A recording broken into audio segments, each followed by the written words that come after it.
Hi everyone, welcome back to the Palette of the Past. In today's episode, we're exploring King Solomon's story in the Bible. If you enjoy this video, give it a like and consider subscribing for more interesting stories from the Bible. Solomon, also known as Jedediah, was a king in ancient Israel. He followed his father, King David, and ruled over a united Israel and Judah.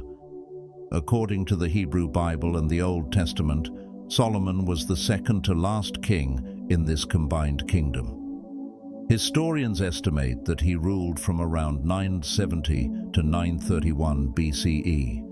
According to the Bible, Solomon constructed the first temple in Jerusalem, dedicating it to Yahweh, the God in Judaism.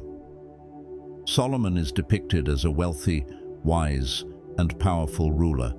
Additionally, he is considered one of the 48 Jewish prophets, highlighting his role in communicating God's messages to the people. Solomon's life is mainly recounted in the books of the 2nd Samuel, 1st Kings, and 2nd Chronicles in the Bible.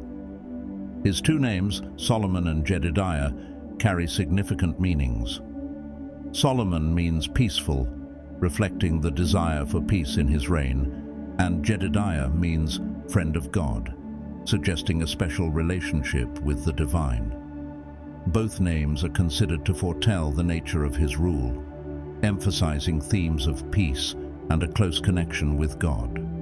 Solomon was born in Jerusalem as the second child of David and Bathsheba, who was previously the wife of Uriah the Hittite. Solomon had three named full brothers, Nathan, Shammua, and Shobab, born to Bathsheba. Additionally, he had 6 older half-brothers from different mothers. There is a story in the Bible that tells about Solomon being a symbol of peace and reconciliation between God and David. David had made a mistake by having an affair with Bathsheba. To conceal the sin, David strategically sent Bathsheba's husband to battle, hoping he would be killed. When the husband died, David married Bathsheba. As a consequence of their wrongdoing, their first child from the affair died. Solomon, whose name means peace, was born later as a sign of forgiveness. Some historians suggest that Nathan the prophet played a significant role in raising Solomon, as David was occupied with ruling the kingdom. This could be linked to Nathan's influence over David, because he knew about the king's mistakes, which were seen as really wrong based on their religious rules. Nathan helped David make amends and do what was right in the eyes of their beliefs. The first book of Kings tells a story about David getting old and having trouble staying warm. To help him, they looked for a beautiful young woman in Israel, and they found Abishag the Shunammite. She took care of the king, but they didn't have a romantic relationship. 1 Kings chapter 1, verses 1 to 4, NIV. When King David was very old, he could not keep warm, even when they put covers over him. So his attendants said to him, "Let us look for a young virgin to serve the king and take care of him. She can lie beside him, so that our lord the king may keep warm." Then they searched throughout Israel for a beautiful young woman, and found Abishag, a Shunammite, and brought her to the king. The woman was very beautiful. She took care of the king and waited on him, but the king had no sexual relations with her. Following these events, Adonijah, another son of David, tried to assert himself as the next king. However, Bathsheba, Solomon's mother, and the prophet Nathan intervened. They approached King David to remind him of his earlier promise that Solomon would be his successor. David then publicly declared Solomon as the rightful heir to the throne, ensuring that Solomon became the next king of Israel. This story not only highlights the transition of power, but also reveals the political challenges and power struggles that took place within David's court as he neared the end of his life. The story helps us understand that becoming king wasn't easy for Solomon, and he had to handle complex situations when he took over as the leader of Israel. David's words to Solomon, as he passed on advice and guidance, are found in the later chapters of the book of 1 Kings. particularly in 1 Kings chapter 2, verses 1 to 9, NIV. When the time drew near for David to die, he gave a charge to Solomon, his son. "I am about to go the way of all the earth," he said. "So be strong, act like a man, and observe what the Lord your God requires. Walk in obedience to him, and keep his decrees and commands, his laws and regulations, as written in the law of Moses. Do this so that you may prosper in all you do and wherever you go." Thus, David encouraged Solomon to be strong, act responsibly, and follow the commands of God as written in the law of Moses for success and prosperity in his rule. Following David's instructions, Solomon started his reign with a thorough cleaning, removing individuals like Joab, who was his father's chief general, and appointing his own loyal friends to key positions in the government, religion, and the military. Solomon took these actions to strengthen his rule. It's mentioned that Solomon became king at a young age, around 15 years old. Solomon is also renowned for his exceptional wisdom.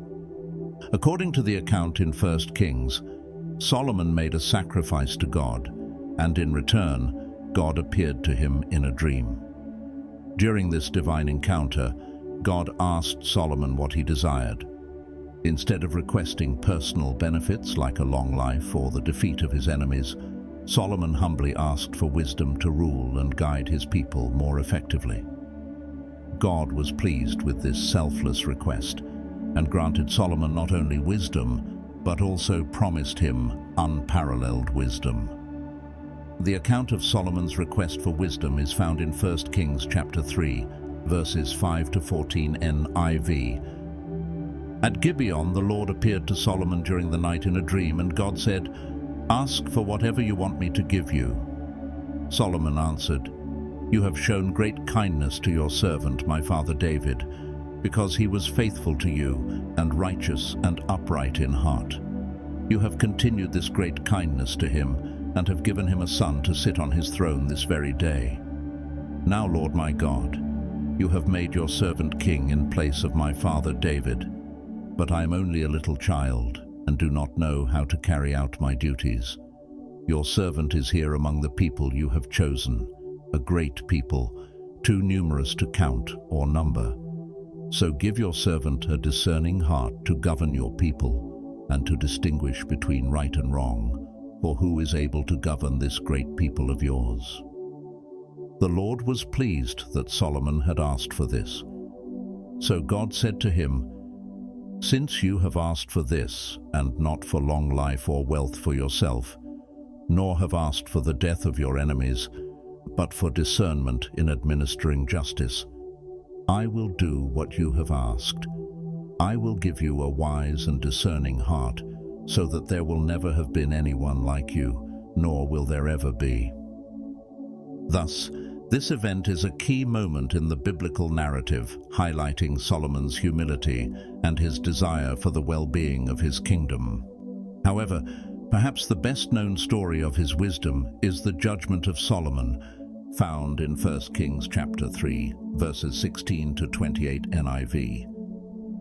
Two women came to Solomon, each claiming to be the mother of the same baby. Unable to determine the true mother, Solomon proposed a solution. He suggested cutting the baby in half and giving each woman half of the child. One woman agreed to this proposal, but the other, out of genuine maternal love, pleaded with Solomon not to harm the child and to give it to the other woman instead. Solomon, perceiving the depth of the true mother's love and compassion, declared her to be the real mother and granted her custody of the child. This judgment highlighted Solomon's remarkable wisdom in understanding the depth of maternal affection. 1 Kings chapter 3, verse 28. When all Israel heard the verdict the king had given, they held the king in awe, because they saw that he had wisdom from God to administer justice. These verses provide the conclusion to the judgment of Solomon and highlight the response of the people to Solomon's wise ruling. The reaction of the people is significant. Upon hearing Solomon's verdict, they are filled with awe and admiration. The narrative emphasizes that Solomon's wisdom is not merely human, but is recognized as a divine gift from God. The people acknowledge that Solomon has the capacity to administer justice with divine insight, solidifying his reputation as a wise and just king throughout Israel. This event contributes to the establishment of Solomon's legendary wisdom in the biblical narrative. So, friends, that's all for today. Thanks for watching the first part about King Solomon's life. We'll keep the conversation going in the second part. If you enjoyed this episode, please subscribe and give the video a thumbs up. Also, feel free to share your feedback or criticism in the comments below.